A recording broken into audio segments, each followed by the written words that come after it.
그런가 하면 박찬대 원내대표가 헌재 재판관 8명의 이름을 호명하던 중 특정 3명을 집어서 을사오적이 되지 말라라고 콕 집어 비판했다라는 논란이 일고 있습니다. 여당에서는 협박을 하는 거다라는 비판도 나옵니다. 박찬대 원내대표의 발언 들어보시죠. 문영배 재판관님, 이미선 재판관님, 정계선 재판관님, 이제 결단하십시오.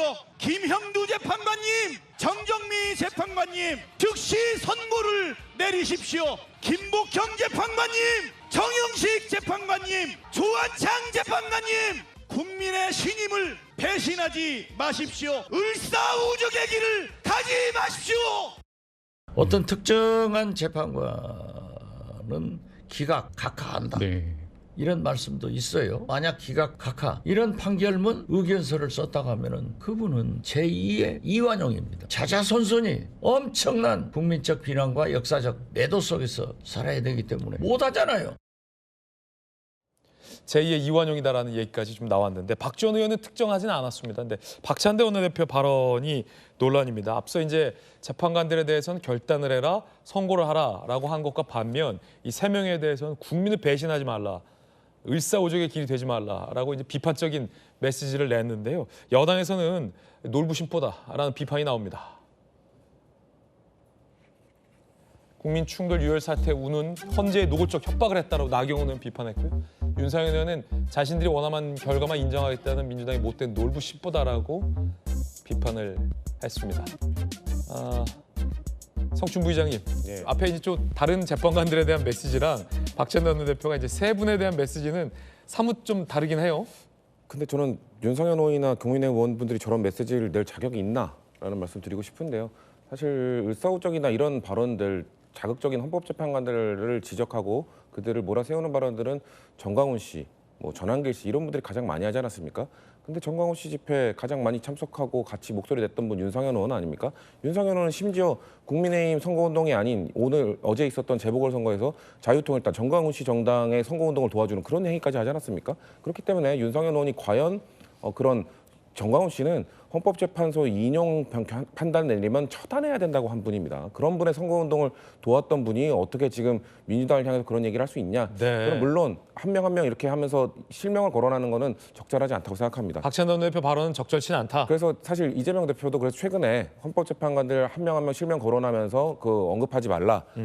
그래서 대표께서 SNS에 직접 아마 신중한 현명한 판단을 내려주실 거라 믿기 때문에 우리도 그렇게 기다리자라 말씀을 올린 거거든요. 그렇기 때문에 저는 박찬대 원내대표가 아마 좀 집회에 나오신 분들의 그런 마음들, 불안해는 막 시중에 떠도는 이야기들 때문에 좀 불안해하시는 분들의 마음을 좀 대변하기 위해서 저런 발언을 하신 건데 적절하지 않았다고 지금 대표께서 지적을 하셨으니 지금 26시간, 25시간밖에 안 남았거든요. 네. 남은 시간이라도 헌법재판관들 한 명 한 명 이렇게 열거하면서 이렇게 지적하고 압박하고 또 저는 결과 이후에도 마찬가지입니다.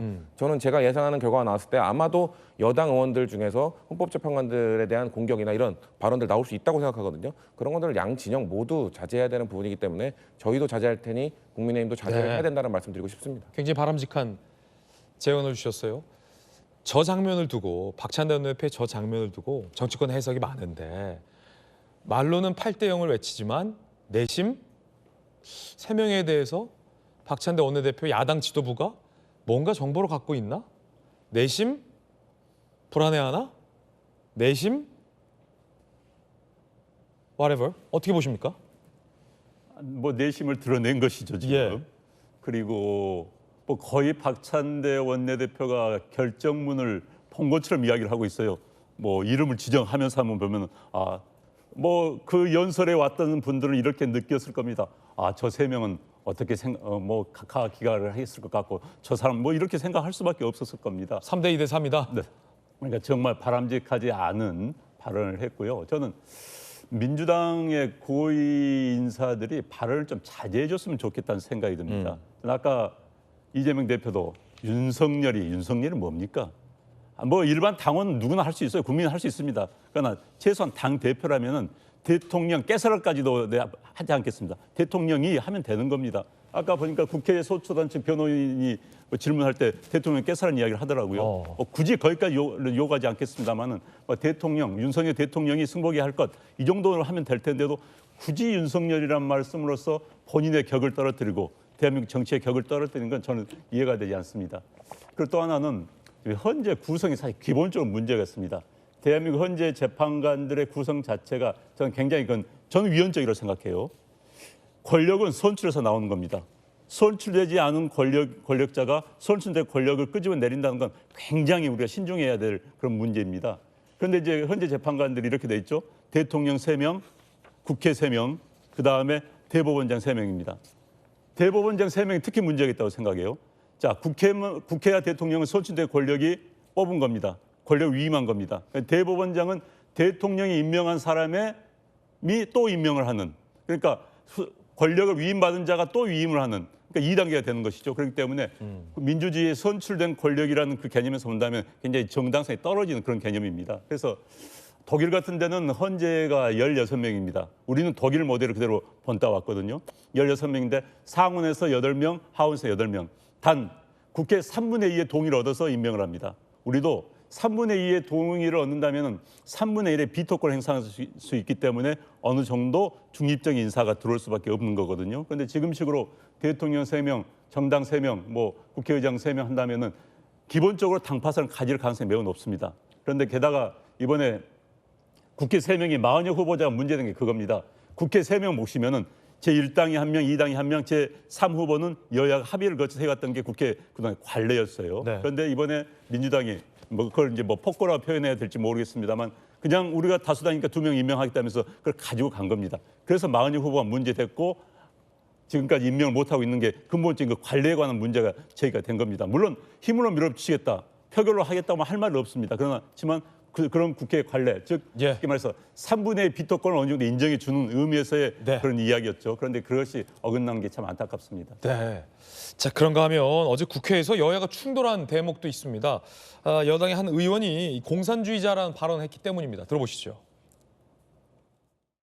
헌정과 민주주의를 지키는 최소한의 울타리입니다. 그래서 공산주의자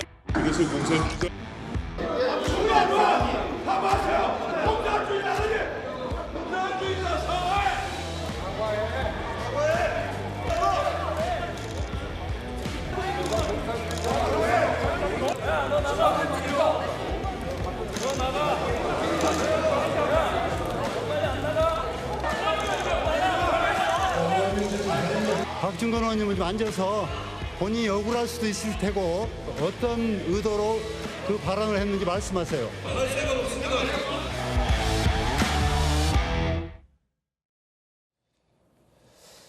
자, 여야가 지금 격앙돼 있다라는 하나한 장면이 아닐까 싶습니다.